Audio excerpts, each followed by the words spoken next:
Hello, everyone. My name is Nate Johnson. I'm the product marketing manager for Vision over here at InsideSales.com. Today, we're going to be talking about cold emailing. We have Brian Kreuzberger, who is a fantastic resource for us. He's going to help us understand a little bit about what's good, what we can do better with cold emails. As we're waiting for people to kind of file in, we are going to watch a short video clip, and then we're going to do some intros and talk a little bit, and then we're going to get going. So we're going to run this video in just about 30 seconds here and just wait for a few more people. Do you know what happens after you click send on an email? Did they open it? Are they engaged? Are they thinking about you? Vision gives reps the ability to see in real time how prospects are engaging with web and email content. Cold deals come alive again, managers can identify the most effective sales materials, and effort gets placed where it matters most. Find out how Vision from Inside Sales can increase close rates by as much as 20%.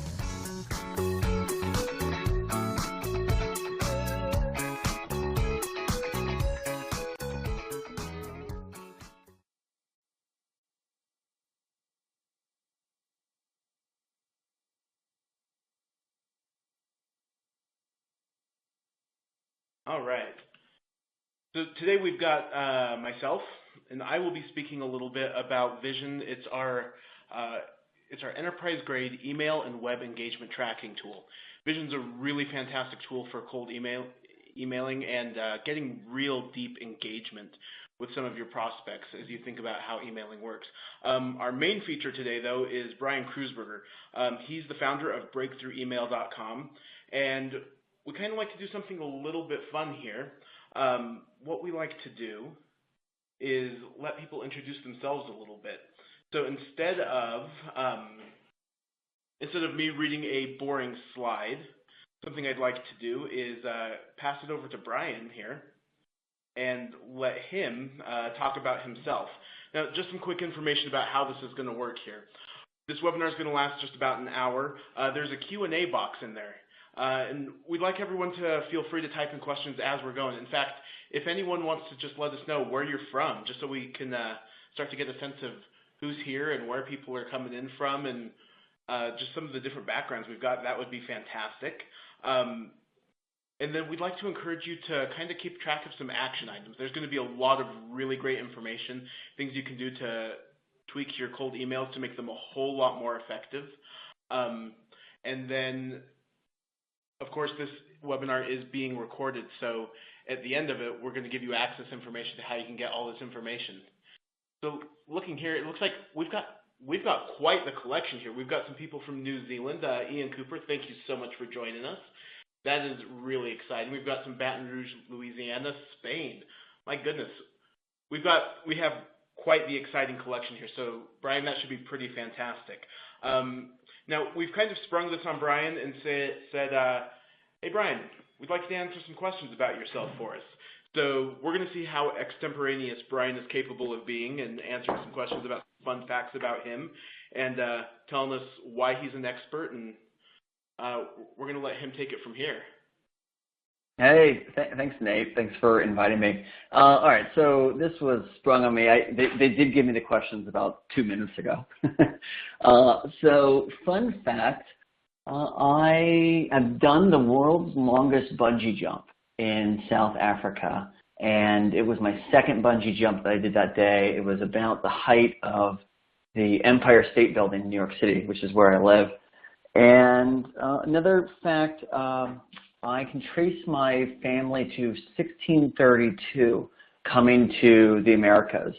So I'm a fifth generation San Franciscan, and those are a couple fun facts. So my role, I'm the founder of Breakthrough Email, and my background is, I always work for sales. I always work in sales. I always work for startups, mostly in the technology and media space.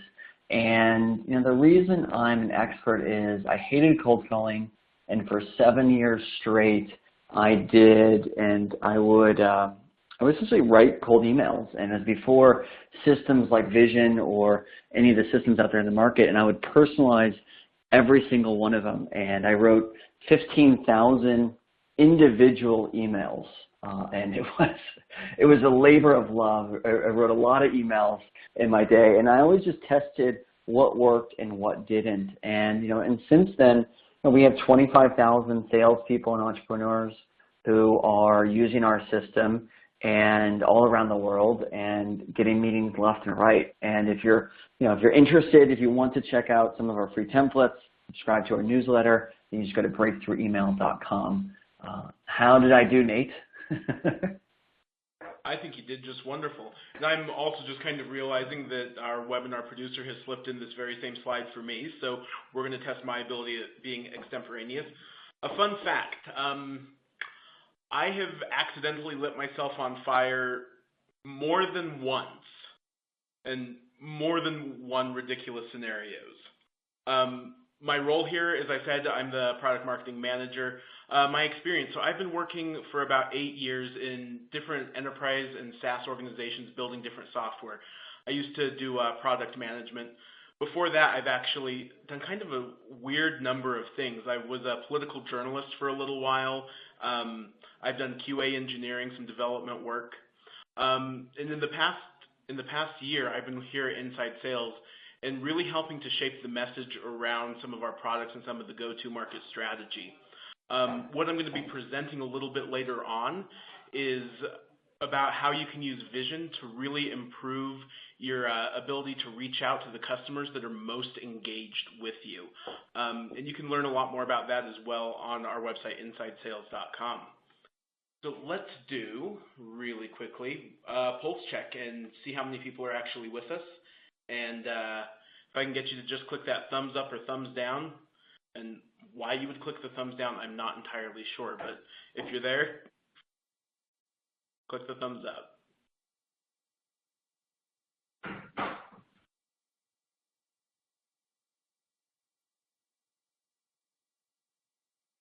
All right, looks like we are there. That means that, Brian, you are off to the races, my friend. We're going to turn this thing over to you until we're ready. All right, good. Well, listen, thank you so much for having me. I'm really excited to share our system, part of our system, and do some cold email reviews with with everybody here. If you're joining us, you're most likely kind of fitting into one of a couple different categories. You're either a salesperson who's trying to get more leads, or you're a sales manager who has a sales team, or a business owner who is really looking to grow his company, or you might even just be a marketer who wants you really just want more leads for the business and for the company, or you may just want to learn how you can connect with people using email. This system that we're going to kind of walk through has worked in a variety of different languages, and it's really based on human psychology and the social dynamics in organizations. So we're going to be diving into a few of the emails that people submitted and kind of going through those emails and how to improve it, and then also looking at 14 different emailing principles and how you can improve your email. We have 25,000 salespeople that in the last year have generated over $1.25 billion in sales, all using email. And there's nothing I have found that has worked faster and easier than writing emails to people, to decision makers. We're going to make this a little interactive today. And so the first thing I'd like to ask you guys, and I think Mike has a question for you, is which is a company that you would like to contact or you would like to be introduced to or have a meeting with, and what is the value of that meeting? So if you did make a sale, what would that be worth? So if you can answer that question, I'm going to get an idea of the types of companies that you guys would like to reach out to, and the types of accounts that you're looking to get, and the values of those accounts. And we can see your answers coming in as well. So if you take a moment to do that right now, I want to make this as interactive as possible.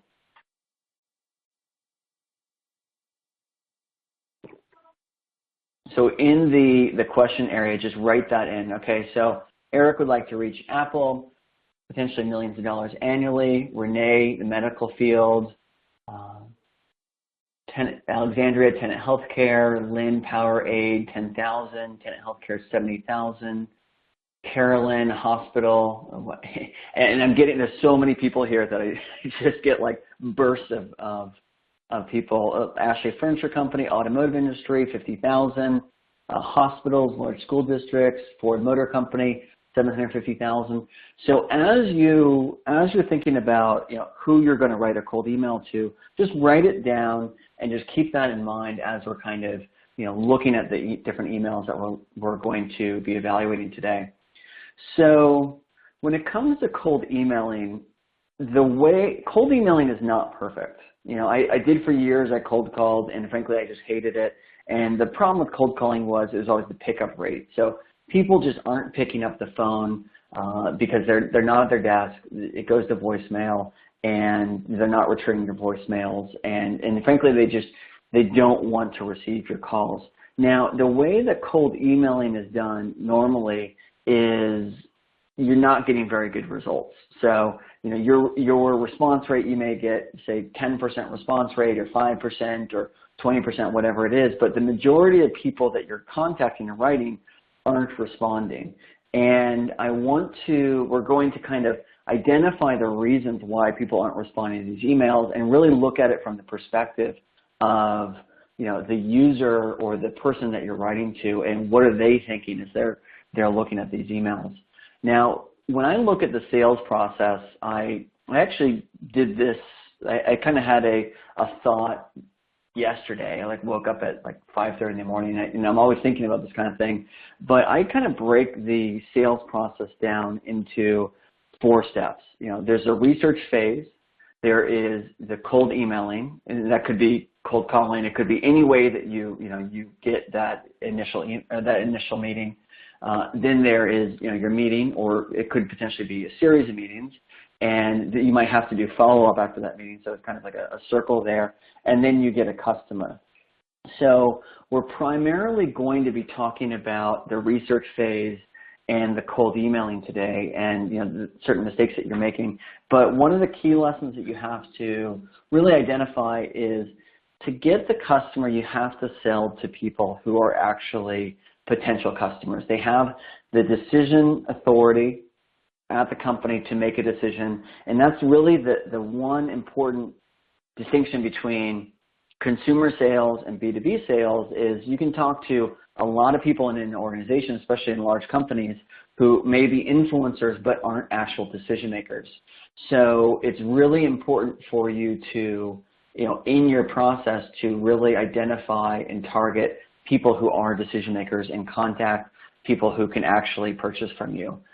When I talk to a lot of different salespeople and sales teams, the first thing they think of when it comes to cold emailing is subject lines, right? So what subject line do I use? I need a really good subject line to hook them so they open their email, they respond, and I get the meeting. And I have some news for you. Subject lines don't matter. And here's why I say that. If you write to a company or you write to a person who isn't a decision maker, or that company's not going to be interested in what you're offering and ultimately they can't buy from you, it doesn't matter what subject line you use. You need to first identify, who are the people that are the buyers, who are the companies that are much more likely to buy from you, and then later on you can consider what the subject line is. But even within that, the subject line isn't as important as the body and the copy of your email, because you may, people within the first 3 seconds, they make a decision whether or not they're going to read your email. So whether or not they're going to, in the first 3 seconds, they see your name, they see the subject line, and they'll see the preview pane, right? So I'll see the first sentence or the first couple sentences. And it's really important that you factor all those decisions, because the first thing that you need to do, before that, you need to identify who you should be contacting. But once you do that, you want them to make the decision to say, yes, I'm going to read it. And there's a lot more to it than just the subject line. And as we kind of look at some of these emails, you'll see that. I think we skipped ahead. So let's go to the next slide. Another common mistake people will make when they're sending emails is they'll say, listen, I don't know who I should contact. I don't know what company or what the right person is, but I'm just going to send a lot of emails. I don't recommend you spam people, and I don't recommend you send a lot of emails till you've really perfected your copy, until you've really perfected your strategy, because it's kind of the old adage, sales is a numbers game. Like the more I do, the more results. If you're contacting real decision makers who are really busy, who are getting hundreds of emails a day, you really need to separate yourself, because the difference between the 98% of people that don't get a response and the 2% of people that do get a response is the outcome, right? So it's the minimum effective dose. What's the minimum amount I can do to actually get the outcome? So if you're doing the minimum amount of work and you're not getting the outcome, then you need to rethink what you need to do.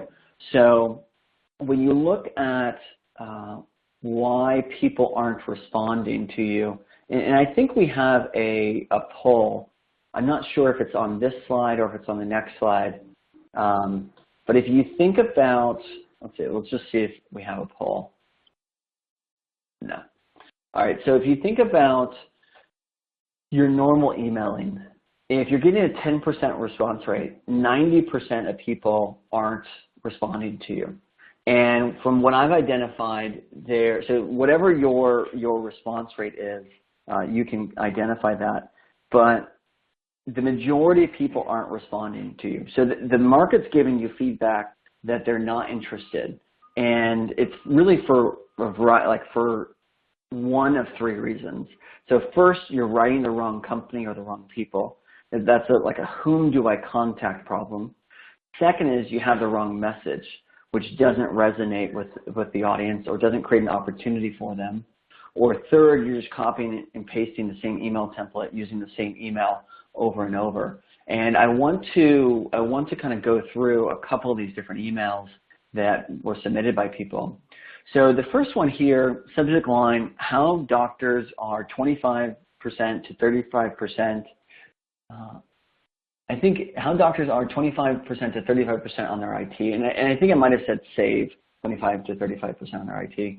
And it says, is your plate completely full, or do you have 5 minutes to find out how you can save 25% to 35% on your IT? It's okay if you say no. Reply yes or no. So if we look at this email, there are a number of different things that we can really improve here. So the first thing with the subject line, saving 25% to 35%. Like, are we saving money? Like, what are we saving? And there was a typo on that. If you look at the first sentence of the email, is your plate completely full? You need to really write like as if you would write a friend. So like, would you write your friend like, hey, is your plate completely full? Or do you have 5 minutes to save 25% to 35% on your IT? It's not a commercial, right? You're writing a human being. It's not like a Geico commercial. I don't mind them saying it's okay for you to say no, right? Like giving the permission for the other person. But if we really look at this email, we're just really not creating an opportunity for the other person. It's like there's one benefit. The one benefit is like saving money on your IT. And it doesn't tell me how, doesn't tell me who you are, doesn't tell me, anything that I'd want to know if I'm a really busy executive. And it's just, to me, it comes off as kind of, internet marketing, kind of spammy. So I wouldn't recommend, this strategy. Now, if we look at this next email, I was hoping you can point me in the right direction. Blank, that's the name of the company, is a user experience design company with a strong focus on enterprise and business software. I'm looking to connect with the person in charge of user experience design at, the name of the company. Would you be the right person to speak with, or is there someone else you would recommend? So there is no credibility here, right? The only credibility is that we have a strong focus on enterprise enterprise or business software. You're not really telling me anything. if I'm the reader, I am looking at that, I'm just thinking, okay, all you're asking for is who's the right person for me to talk to. And there's no credibility, there's no trust, there's no benefit for me. It's just, hey, we're pretty good at this, or we're really strong at this for these companies. Can you point me in the right direction? There just isn't any meat here. And you may get a small percentage of people to identify who the right person is to talk to, but then you have to tell them something, right? Like you have to actually convey something for them that's a benefit for them to respond to your email, to take a meeting. They're making a decision so the first thing you have to identify when you start to write down your email is who in the organization is the decision maker and who should I contact. I go through the waterfall technique, which is essentially contacting people above the person that you're normally going to contact. So if I was trying to reach the VP of marketing, I would write the CMO, I'd write the CEO, I'd write the, say, SVP of marketing at the organization. I'll tell them all I'm writing to each other, and then get a referral down, just because people delegate and managers delegate, and the employees have to do a good job for their boss. That's just a social dynamic for any organization. But when I look at this specific email, the next question that they have to answer after who is it that I should, who should I talk to is it worth my time? So is it worth my time to take a half an hour or an hour or 5 minutes or 20 seconds or, even reading the email, is it worth my time? Is it worth my time to meet with you? Is it worth my time?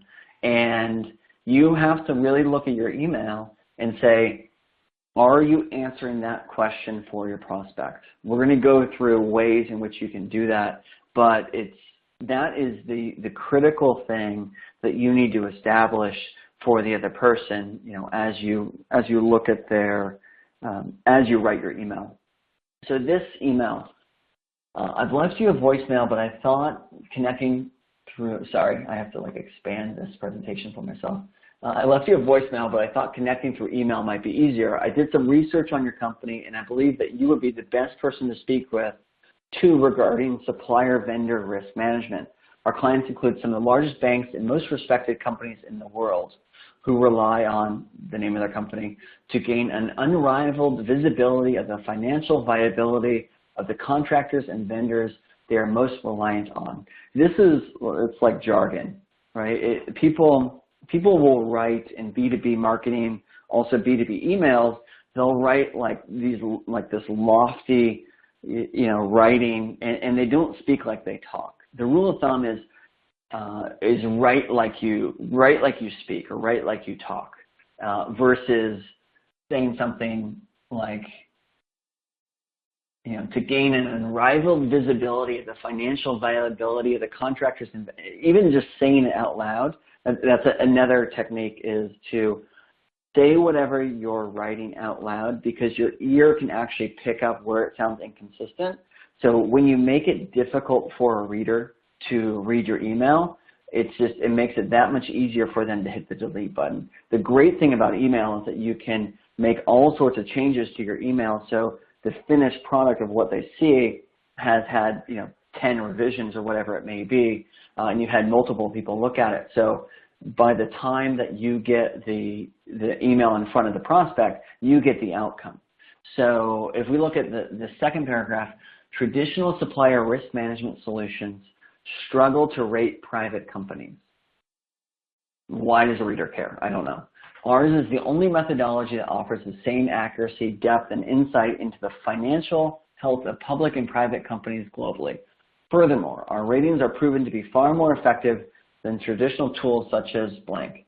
Our Blank is calibrated to, their product is calibrated to identify a company's ability to remain competitive against its global peers over the next 12 to 18 months. I have no idea what they're saying. Even the person who is in the space will look at that and read that and just kind of shrug their shoulders. It's way too easy for them, to just hit delete and move on. So if we look at, actually, before we look at their email, you have to realize one thing. Your prospect doesn't care about you. They don't. They flat out, they don't care how long you've been in business. They don't care that you're some cloud software company. They don't care that you're venture funded. They don't care that you really think that this would be a good fit for them. They don't care, and we can kind of pick up some of the things in this last email. Ours is the only methodology that offers the same accuracy, depth, and insight into the financial health of public and private companies globally. Like, who cares? I don't care. If you're going to gain an unrivaled visibility of the financial viability of the contractors and vendors that you're most reliant on. I don't care. So when you're writing, stop writing from your perspective. So the reason that you write from your perspective, this is one of the most common mistakes that everybody makes. You're just writing from let me tell you about me. Let me tell you about how great we are. Let me tell you about all the things that we do. What you're not doing is you're not creating an opportunity for them. So you need to have empathy for them. Empathy is being able to think and feel like them. So I want to do a quick little exercise. And I wasn't planning on doing this. I want you to close your eyes. So stop looking at the screen, stop doing whatever you're doing, and I want you to close your eyes. And I want you to think of a customer that you've met. You've been in their office, you know who they are, and you know what their office looks like. So have that person in mind. Now I want you to walk in the door, and you're now this customer. So the guy's name's Bob Smith, you're Bob Smith, and you have his job, you have his wife, you have his kids, you have his mortgage, you have all of his things. And you walk into his office, and you walk around his desk, and you sit down at his desk, and you're looking at his computer, and you open up his email, and you have Bob's boss, and you have Bob's, everything that's going on with Bob, and all of a sudden it's Monday morning, and Bob has 120 emails, and then he gets your email.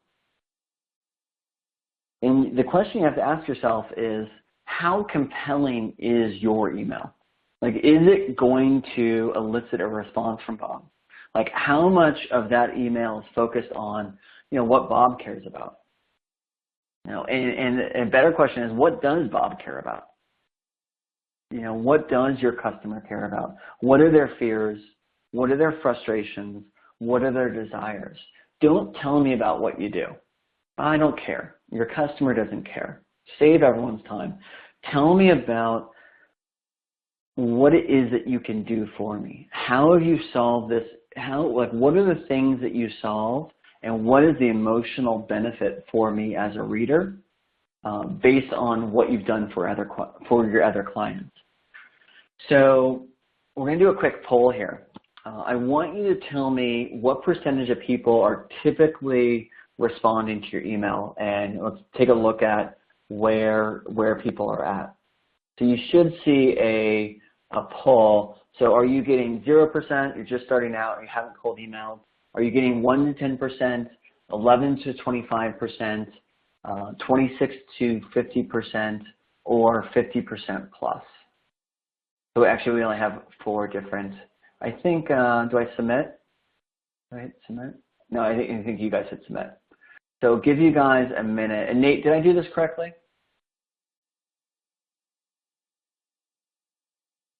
Yeah, you might want to mute Nate. When you see the result. Okay, so we'll give people 10 more seconds. So what percentage of people are currently responding to your email? Okay, so if we look at, and everyone can see, hopefully everyone can see this. So 16% are just starting out. 67% are getting 1 to 10%.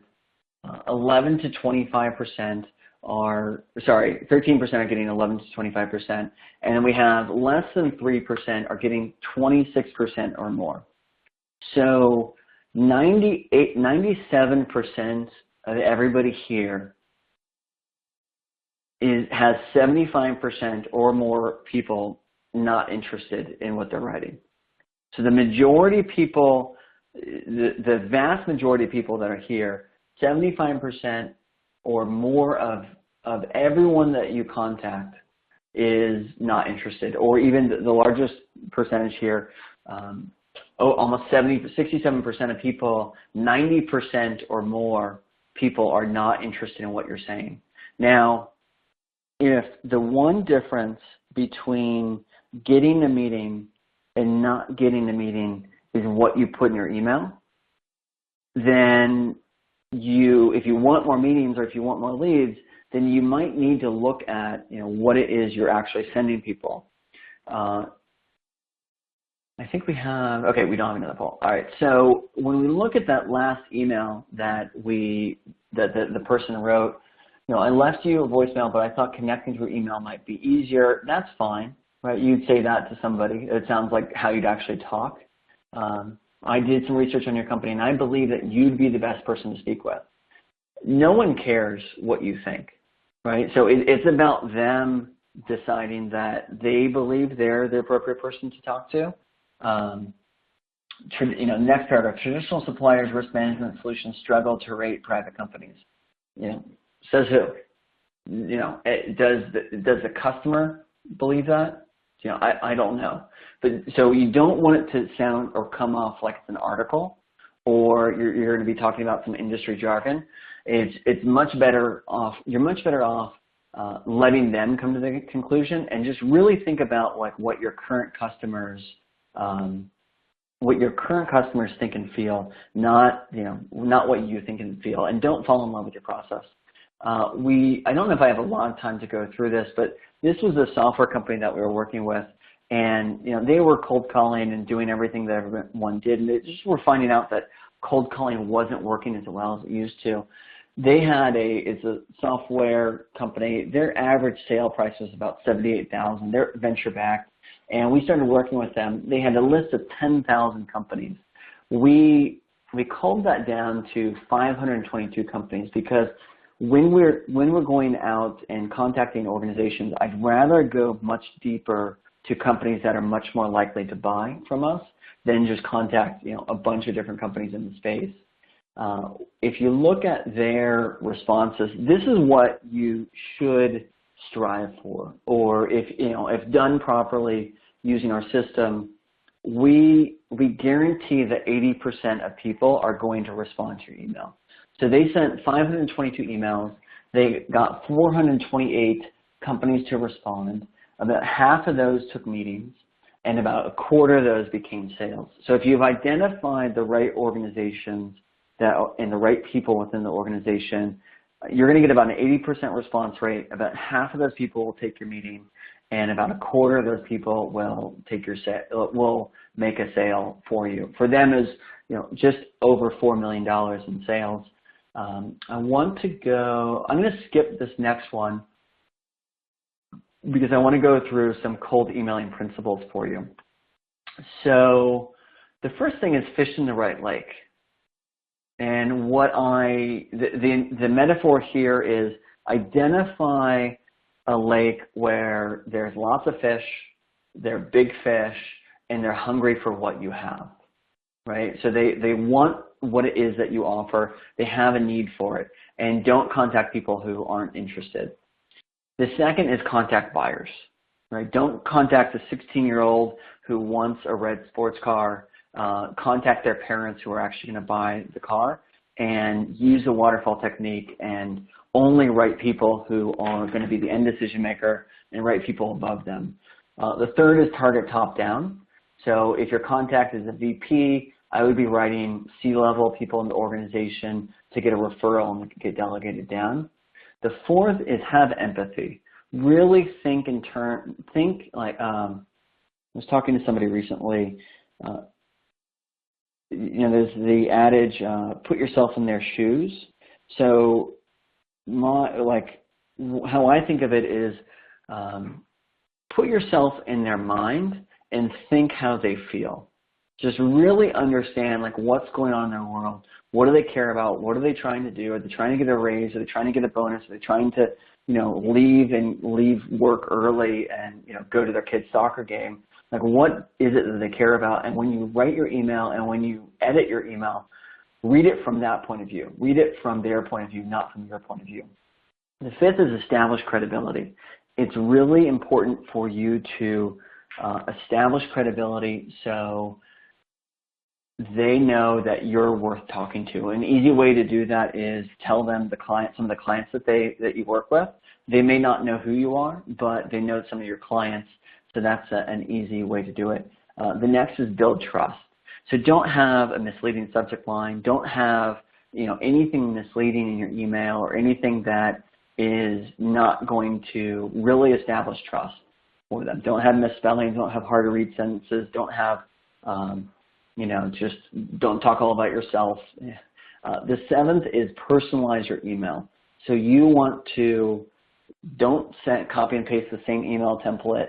Make it show them that you are taking the extra effort and personalize the email somehow to their business, what they're interested in, their role or title, and do your homework. Make it easy to read. I read all kinds of emails from people that are just long and verbose and just really difficult to read, and you don't even understand what they're saying. So have other people review your email and read it. Write like your customer talks. So you want to write as they speak or as they talk. Don't come from your perspective. Start talking to your customers, interview your customers, and write exactly as they talk about the problem. Don't translate, we describe it this way and we call it this, and the customers all call it this. Use the language that your customer uses, because your prospects are going to think and feel more like your customers than you or I will. Number 10, say something. Tell them the benefit for them, really create an opportunity for them. The next is fall in love with your customer, not your process. It's like going on a date. Stop talking about yourself and how great you are, or what your process is. They don't care. Tell them what you can do for them and how you can help them meet their desires, their wants, their needs, solve their pains, alleviate their fears, whatever it may be. Number 12, make a clear request. So the request that we typically use is, if it makes sense to talk, let me know how your calendar looks. If not, who's the appropriate person to speak with or appropriate person to talk to. Don't have multiple requests. Don't say, hey, go to my website. Hey, look at this video. Do something. Just make one request, and that's it per email. Number 13, be in the top 2%. I mean, it's kind of amazing. 2.7% of people are getting 26% or more of people to respond, and the vast majority isn't, right? So your goal is to be in the top 98%, and you have to take a hard look at your email, because if your email is not getting responses, the market's just giving you feedback that you can improve. And number 14 is follow up. So I find that 60% of people will respond after that initial email and to follow up on that email. So now I'm going to go over to Nate, and I'm trying to stay on time. I think I'm right on time, but let's go to Nate and hear a little bit about how we can use email using Inside Sales Vision System. Thanks very much. As you were talking, I'm reminded just the other day, it's so easy, especially for a marketer like myself, and I think for a lot of salespeople, to fall into this trap of writing and marketing speak. I fixed something just the other day that I almost sent out, and it started out with exactly what you're saying, very empathetic, hey buddy, how's it going? And by the end of it, it was just filled with jargon. So I think those are some fantastic tips that even seasoned professionals will find incredibly useful. So let's jump into what Inside Sales is about and what we're offering. I'm going to do this as quickly as I can here. So at Inside Sales, we're all about data science. We believe that science helps you sell more, that we can use actual deep data science to pull all the different data points that you have in your CRM system together and help you make more contacts, make more connections, and integrate it across the complete platform. Now, for us, that means that we do a whole number of functions. We do predictive lead scoring, intelligent communications, tracking, hiring stuff, data-driven motivation. There's a whole range of functions that go in to helping you make a contact with the right person, and actually sell what it is that you're trying to sell. It doesn't do a whole lot of good to get in touch with the right person and then have it turn out that they're not interested, or make a lot of contacts but have it be the wrong person entirely. So we're really focused on helping you get in touch with those right people. Something that we all know instinctively, as we talk about email specifically and web tracking, is email is still the number one way people prefer to communicate. When you ask someone, how should I reach out to you? Well, if they're under 20, it's going to be by text message. But other than that, it's email communication. Just send me an email about that is what everybody says. It's far and away the number one, but at the same time, it's not something that we always respond to the most effectively. So what do we do about that? Well, you think about your actual sales cycle. Inside sales, any given deal, probably on average, we'll send about 30 emails as opposed compared to the 5 phone calls that we'll have and the 1 actual one-on-one live screen sharing session demo. It's a tremendous amount of email that's going back and forth. And as you're doing that, reps are constantly facing a few pretty similar problems, almost no matter where in the cycle you are. It's who's actually interested. Am I getting the right guy? Is the person that I'm talking to the person who's the decision maker? When do I actually reach out to them? Because as it turns out, timing makes a huge difference. If I send the email in the middle of the day, does it just get buried in the pile? And maybe that changes from person to person. And then there's the content. Is what I'm sending actually going to resonate with them? Is it a terribly written cold email that they're going to hit the delete key on, or are they actually going to engage with it and read it? And being able to start to track these things changes the way that you are able to leverage the emails that you're sending. So from a function standpoint, here's what Vision is really doing for you. Vision is letting you track email opens, the links, the attachments. If you send it out to multiple people, you'll get real-time alerts popping up saying when people opened it up. When they come back to your website, if they come back to your website a year from now, if they're on that same computer and that they opened an email on, you'll know when they've popped back. A great example of this is a guy I worked with at Seagate, and he had a customer that he thought this deal was dead. It was a good-sized deal for him, a good chunk of his quota. It was a couple $100,000, and he'd basically given up on it because they stopped returning calls. What it turned out was that they just didn't have budget then at that point in time.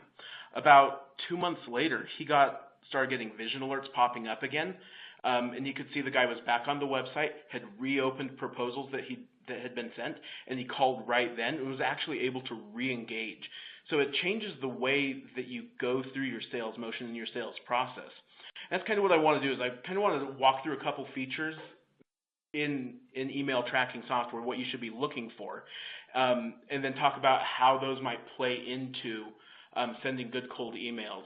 Templates is really the first place you'll probably start. Is you'll craft an email that feels natural and right, and you'll always end up customizing it a bit for every individual person. But you'll build this email out, and you're going to just click send on it. And then what you're looking for is notifications. With Vision, you can get notification reports. You'll get pop-up notifications. You'll have a sidebar right inside Outlook or Gmail that tells you who's engaged. It tells you who's engaged by name. And what's more than that is as you see these notifications, you're going to be able to do click to call right from there. So this is where a platform comes into play, is you'll be able to see this notice, click the button, and you're on the phone with them immediately, which is incredibly powerful when you think about how important it is to engage with someone on their terms. When you just call a prospect or you shoot an email to a prospect, there's a pretty high chance they're thinking about something else and doing something else. And you barge in with your sales pitch, and I mean, we all know what it's like to have that happen to us, and we go, yeah, that's great, but I'm not terribly interested right at this minute. When you know that they're actually on your website and you know that they downloaded the ebook that you just sent them or the Slick that you sent them, you know that's a good time to talk to them because they're actively thinking about what you're offering. So Vision really kind of changes the game. One of our customers referred to it as sales is like poker, and Vision kind of tips their hand. We always kind of talk about it in terms of being able to see their digital body language like you would when you're on site, and kind of give you the advantage that field reps have.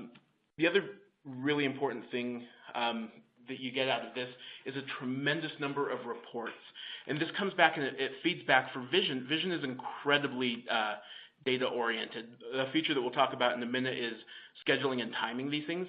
Vision is pulling back information, letting you know what content is working, and you can actually run statistical reporting against it.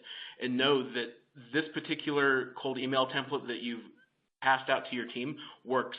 This one doesn't. This attachment works. This team is doing extremely well, and this team isn't.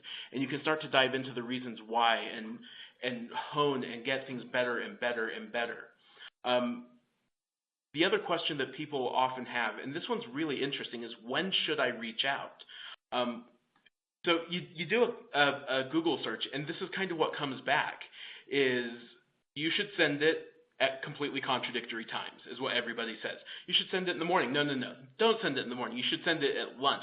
No, but send it on the weekends. But not the weekends. You should send it midweek. But not midweek. You should, everyone's got a different opinion. And what we've learned, we've got pushing 100 billion sales transactions in our database. And what we've learned here is that, well, and this is the classic answer, is when should you send it? It depends. It depends on a lot of things, and it depends on the person. It depends where they are. It depends on crazy things you wouldn't even expect, like if it's raining and they're not taking a long lunch, or if the Seahawks happen to win and they're feeling particularly celebratory.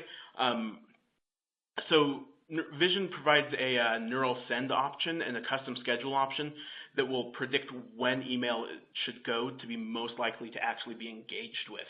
It's important because the way contact rates increase, you get a 100x increase in contact rates. Your qualifications can go straight through the roof if you've got your timing down and have your timing right. So as you imagine yourself just trying to engage with a prospect, and you take it all the way from you get your cold email right, you push it out at the exact right time, you know when they engage, and then you can engage back. You take the right follow-up actions, and then you can feed that data back through your system through reporting and make things better. Vision, it starts to become clear why some of our reps, or the reps that we work with, say that if their managers stopped buying Vision, they would pay for it out of their own pockets. It's so powerful for knowing when to engage. Managers also love it because we sync stuff. We log stuff into Salesforce, and as we often say, if it's not in Salesforce, if it's not in the CRM, it didn't happen. So we're pushing stuff in there automatically. Our customers, just more of me shilling for my own product a little bit here, and saying how much some of our customers really love what they do. It's a couple of them. One of the interesting ones, it's not on here, is they use it for forecast prediction and accuracy, which I think is a really interesting use case, because it's extremely easy for a rep to look through these reports and say, well, these 5 accounts have been engaging heavily, and these 2 don't respond to my phone calls or my emails, so that's a real low likelihood of closing that out of the pipe this month. So that's what I have for Vision. I hope that was quick enough to keep attention. I think we're going to do a quick Q&A, and just a reminder that the webinar is going to be available about 30 minutes after this. You can use the link that was already sent out to you, and you should be able to come back and rewatch it, and you'll get an email as well telling you how to come and download and watch. So should we do Q&A now? Is that? Yeah, let's let Brian give his slide. Oh yeah, Brian has a little bit more. Yeah. So Brian, you want to do that? Yes. Take the lead on Q&A? Yeah. So think about the questions that you have To get more leads, you predominantly have a couple different options, right? You can do it yourself. You can have somebody else do it for you. We've worked with a lot of software technology companies that ask us to do it for them. So we have a service where we'll write the emails, we'll send the emails, we'll generate the meetings, and we just do it on a performance basis. So if you run a sales team or if you have a company and you want more leads and you don't want to learn it, you just want it taken care of, and you just want the outcome, we'll do it on a strictly performance basis. You just apply breakthroughemail.com/leads, and we'll do it for you.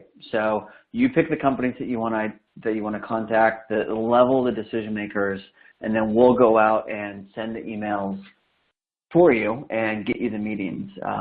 You can also, if you want to, or if you have questions, you can email Jason on my team. It's just jason@breakthroughemail.com. And we also have a course. So if you're interested in learning how to do it, following the system that we have already developed, and to do it for yourself and get that outcome, or you have a team that is sending the emails, just contact Jason at Breakthrough Email, and he can help you. So should we go to the questions? Absolutely. So go ahead. Yeah, I noticed a bunch. So this is from Joan. Can you send email blasts via Outlook, Mail Merge, and BCC Salesforce? So this is the wrong question to ask. And this is coming from like I'm going to blast the world mentality, and this is I'm going to get a 1 to 5% response rate, but I'm just going to send a lot of emails to a lot of people, and I don't really care. So what I find is you're much better off selecting a handful of accounts that you're much more likely to work with, and using a system like Vision or sending it from your own Outlook, and and getting the outcome. Nate, do you have any thoughts on that? Yeah, actually, I think you're exactly right. There's a similar question in here. How does this compare to Pardot? And we get the question Pardot and Eloqua and these various things. And I think it's important to recognize there's a delineation between marketing functionality and things that you want marketing people to be doing, sending out huge mass blasts, and things that you want your individual reps and your closers to be doing. And there's definitely a gradation that exists there. But when you think about dumping your 10,000 leads in the top of the funnel, you slowly become more and more personal, and you need to get a little bit closer to what's happening.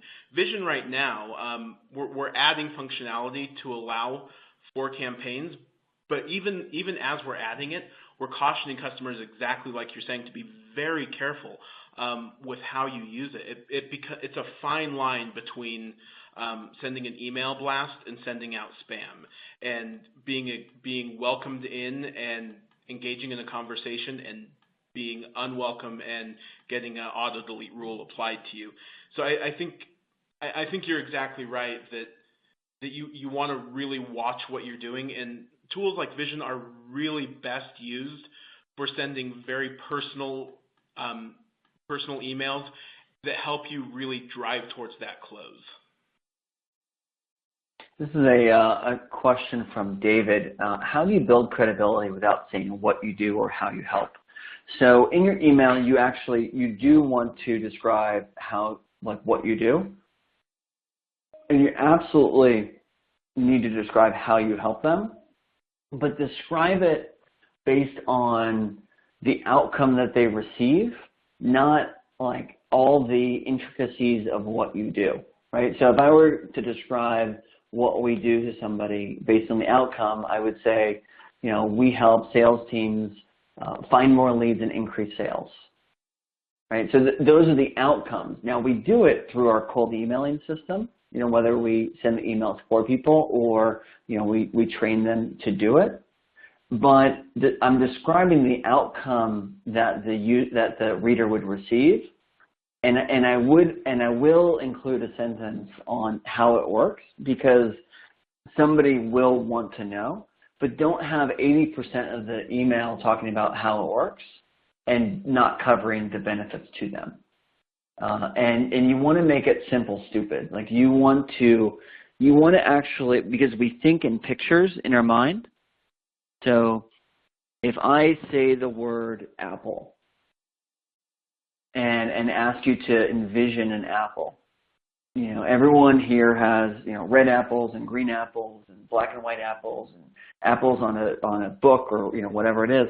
Now, if I say, I want you to think about a red apple on top of an apple tree that's on top of a hill on a sunny day with one cloud in the sky that is about to fall off, and it's a really green, like the grass is really green.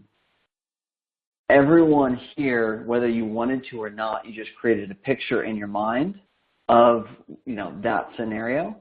So when you're writing, you need to create a picture in the mind of the reader, not just using words, because words represent images, and we think in images. We don't, so like we take the word and then we translate it into an image, and that's why we don't use like abbreviations or acronyms, because you're making the person take two steps. Like, here's the acronym. Okay, what does that mean in words?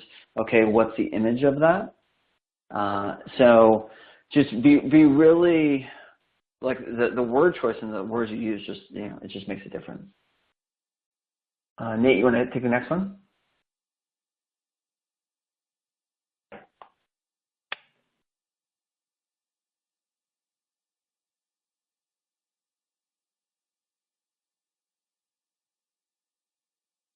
This one's from Bud. How do you send cold emails without violating the CAN spam rule in Canada? So we don't send emails in Canada. That's pretty simple. But as long as your email is, you're not selling something in the email, it's a B2B company, and it is explicitly saying, what you do, then you don't have any problem. And I'm not aware of anyone in all my years of doing this and all my 25,000 subscribers who have ever had an issue or who ever had any kind of issue with it. Okay, this is from Mario. Before emailing prospects, is it a good idea to have several blogs like logistics solutions, industry on the website to identify who reads specific blogs before cold emailing? This could help identify who are interested in and what to offer. No, I wouldn't read blogs personally, because it's some marketer who is writing the copy on the blog. And frankly, a lot of the stuff on the website is really different than when you actually start talking to customers. What I recommend is you talk to your current customers. So go and interview your current customers. Say you have a marketing project, when they get their feedback. And we have something like 14 questions that we use for people. But you want to really understand before they were working with you, what was their fear, what was their frustration, what was their desire, what they want. And don't ask them from the perspective of like, how do you feel now, today? Ask them from the perspective of what was like before, like, so I would ask a customer, hey, before you started, you hired us and we were generating leads, what were you frustrated with when it came to sales? What was it you wanted? And, what they'd say is like, listen, I wanted to grow my business.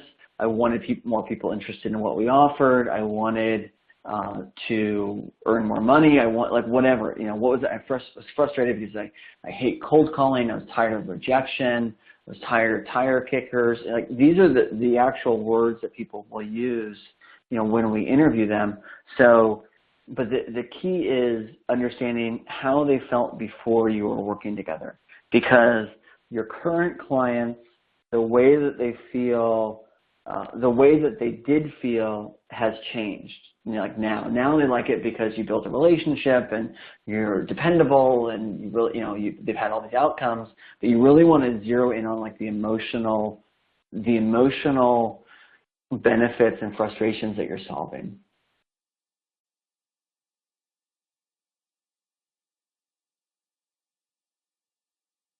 Here's a good one. How long are effective cold emails? What do you think, Nate, or do you want me to take that? Well, I would say short. I would say very short, but that's That's my personal preference. What do you think, Brian? So there's a saying, there's no long copy, there's just boring copy. And for people that say short, they just don't know what to say, right? So if you go and like look at blogs and look at articles on cold emailing, if you Google cold emailing template or something like that, a common adage is, keep it short, keep it simple. And I come from the approach of one shot, one kill. I'm going to, in one email, get referred to the right person to talk to and have them be interested in a meeting. Now, what I need to do in that email is I need to actually create an opportunity for the other person so they say yes. So to do that, there's a number of different steps to do that, but what is a better question than how long should it be? So essentially, we need to ask a different question, right? The question isn't how long should my email be, it's what is the question you should be asking? What is the opportunity I'm creating for my customer? Like if I were to read it, what is the opportunity that you've described for the person that you're writing to? And why are they going to be interested in responding? So if you can read your email and say, what's the opportunity I'm creating for them? And here's why they're going to be interested and are going to respond. That is it's a much better question or place to start than should it be 6 sentences or 10 sentences or 3 sentences or whatever it is. And even before that, who should I be contacting? Who's much more likely to buy from us? So one of the 5 ways in our system to identify people who are more likely to buy is contact direct competitors of your best customer. So if I was like inside sales, I would say I'd look at all your customers, sort it by revenue, and I'd say, okay, these 5 companies generated the most revenue for our company in the last year. And I'm going to go out and I'm going to identify, say, 3 to 5 competitors for each one of those companies and write them and get meetings with them. And very likely you're already an industry expert in it. Like it may be, say, ADT or ADP or like Allstate or whatever the company is.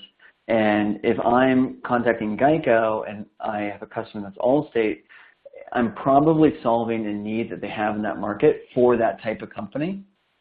So those are some other questions that you could ask yourself. Okay, it looks like we are right about at the top of the hour here. We can do one more if you've got one that you're looking at answering there, Brian. All right, let's or see. I can dig one out of this pile of questions for you as well. Why don't you pick one? Here's what I thought was interesting because I know very little about it. With the waterfall process, is there a timing issue between the first and fourth email, or could you send them at the same time? Okay, yeah, so if you're interested in the waterfall process, just go to breakthroughemail.com. The first email that you're going to get is you're going to get a template where I kind of break that down. In that email, you would send the same email at the same time. So if I'm contacting the people, I'd send the same email at the same time, not CC people, send it separately, but I'd send it on the same day. Fantastic. All right. Well, I think that puts us completely out of time, a little bit over. We hope you enjoyed listening to Brian. And again, this webinar will be available as a recording in about half an hour if you use the exact same link. And we hope you visit Brian's website, visit our website, give us a call. We'd love to talk to you a little bit more about what we're offering. Thank you so much for participating today. Yeah, thank you, Nate. Thanks so much for having me. I really, really appreciate it, and I'm really excited for people. It looks like we had a really great audience here. Lots of great questions. Thanks, everybody. Have a good night, or good afternoon. That was to the South Africans. It was good night. Have a good afternoon to everyone else. Nate, you're doing so good until then. I was right on there. No, dude.